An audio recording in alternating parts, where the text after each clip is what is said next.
Guys, welcome to Civils with Ankit. As you know, we are doing daily answer writing practice of GS4, that is ethics, for UPSC and UPPSC, and you can also use it for other state PSCs as well. So हम अभी question number 6 discuss करने वाले हैं अपनी series का, और इसमें भी हम क्या कर रहे हैं कि quotations of the great thinkers, आपको इसमें कोटेशन दे देगा कोई ग्रेट थिंकर की, और उसके अकॉर्डिंग आपको आपका आंसर लिखना है। अगेन ये 10 मार्क्स का क्वेश्चन है और 150 वर्ड्स का है। 10 मार्क्स और 150 वर्ड्स का होने का मतलब है आंसर आपका यूपीएससी की कॉपी के 2 पेज में लगभग ख़त्म हो जाना चाहिए, राइट। तो अब नेक्स्ट क्वेश्चन को इसी सीरीज में हम लोग करते हैं। Faith is no avail in the absence of strength.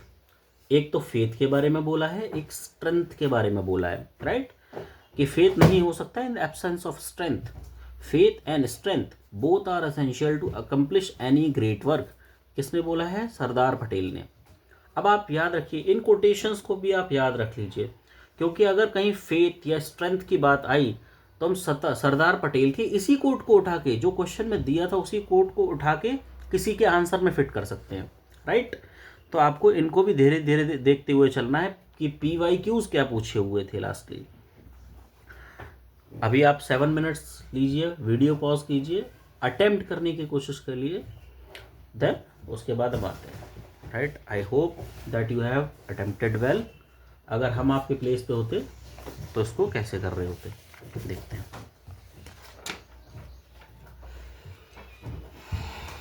Right. अभी देखिए, उसने 2 चीज़ों की बात की है इधर।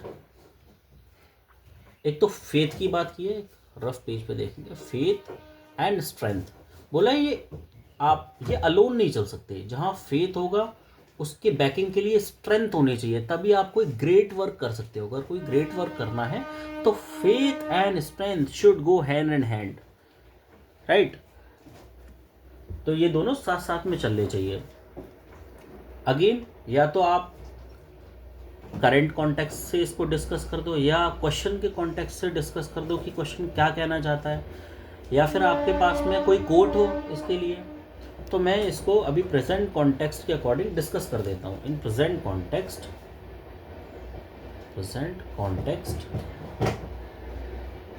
द कोट मीन्स, इस कोट का क्या मतलब है? Faith and strength.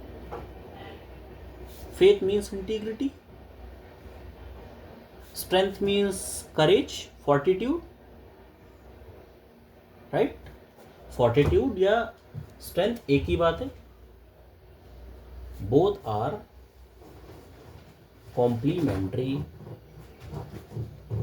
They are not in a sole identity, right?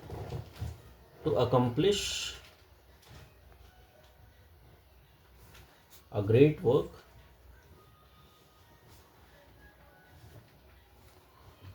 alone is not sufficient. अकेला पर्याप्त नहीं है।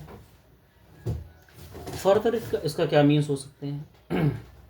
फर्दर इट मीन्स आपको इसमें सफिशिएंट एग्जाम्पल देने पड़ेंगे। मैंने बोला जितना करंट और बेटर एग्जाम्पल्स होंगे उसी के अकॉर्डिंग ही आपका आंसर लिखा जा सकता है। Like example number 1, in context of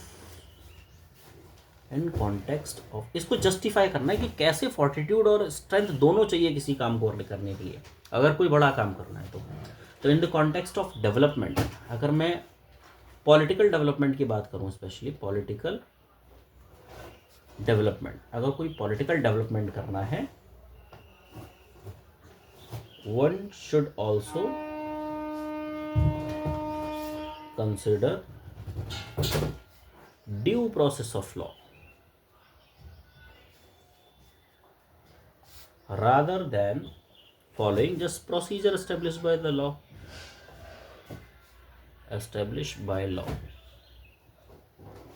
due process of law को, अब इसको फॉलो करने के लिए आपको क्या चाहिए? देखिए, procedure established by the law तो इंटीग्रिटी से भी हो जाएगा कि भाई जो लिखा है कानून में वही आप इम्प्लीमेंट कर रहे हैं। But due process of law, process of natural justice को आइडेंटिफाई करने के लिए, देने के लिए आपको फोर्टिट्यूड भी चाहिए होगा, स्ट्रेंथ चाहिए होगी।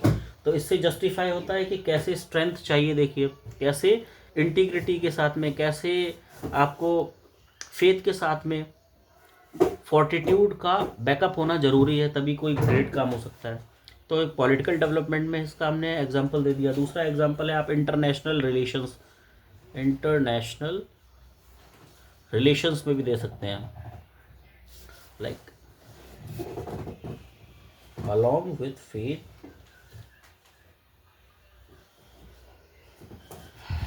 that India is democratic nation, fortitude is also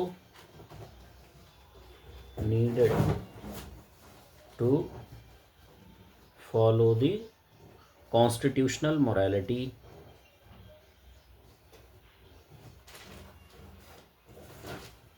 आप समझ पा रहे हैं कि अगर केवल फेथ होगा कि that India is a democratic country, here rules are by the people for the people, केवल इतना मान लेना जरूरी नहीं है, बट उसकी कॉन्स्टिट्यूशनल मोरालिटी को, कॉन्स्टिट्यूशन को मानना जरूरी है। यानी देखिए अगेन हमको फोर्टिट्यूड की नीड है।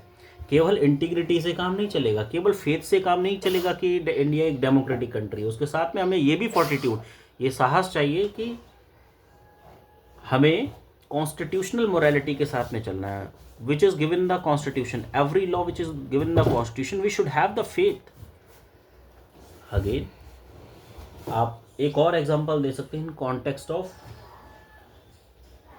कॉन्टेक्स्ट ऑफ स्पोर्ट्स दे सकते हैं। स्पोर्ट पे देखिए, जब भी आप स्पोर्ट का नाम आए ना, मैं आपको 2-3 क्वेश्चन ऑलरेडी बता चुका हूँ। Gopi Chand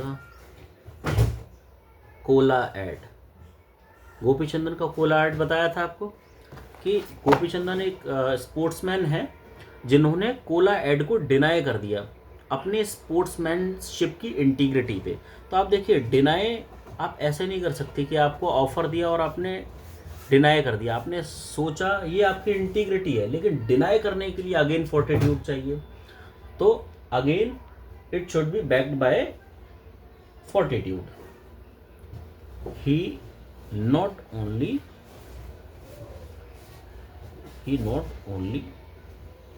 had faith for his values, but also had fortitude to deny the offer of money which were against his values, जो उसकी वैल्यूज के अगेंस्ट थी, जो उसकी इंटीग्रिटी के अगेंस्ट थी, उन्होंने उन ऑफर्स को डिनाई कर दिया। इसके लिए फोर्टिट्यूड, सब लोग डिनाई नहीं कर सकते, राइट। अगर एक आप और एग्जांपल देना चाहो तो करप्शन है कोई, अगर करप्शन है, अगर मैं ये एग्जांपल लूँ किसके लिए, पब्लिक सर्वेंट के लिए। कोई अगर पब्लिक सर्वेंट है लाइक IAS IPS कोई भी है, पब्लिक सर्वेंट है और उसको करप्शन को क्या करना है, विसिल ब्लो करना है। तो विसिल ब्लो के लिए देखिए इंटीग्रिटी तो चाहिए, इंटीग्रिटी तो चाहिए, बट उसके साथ अगेन फोर्टिट्यूड चाहिए।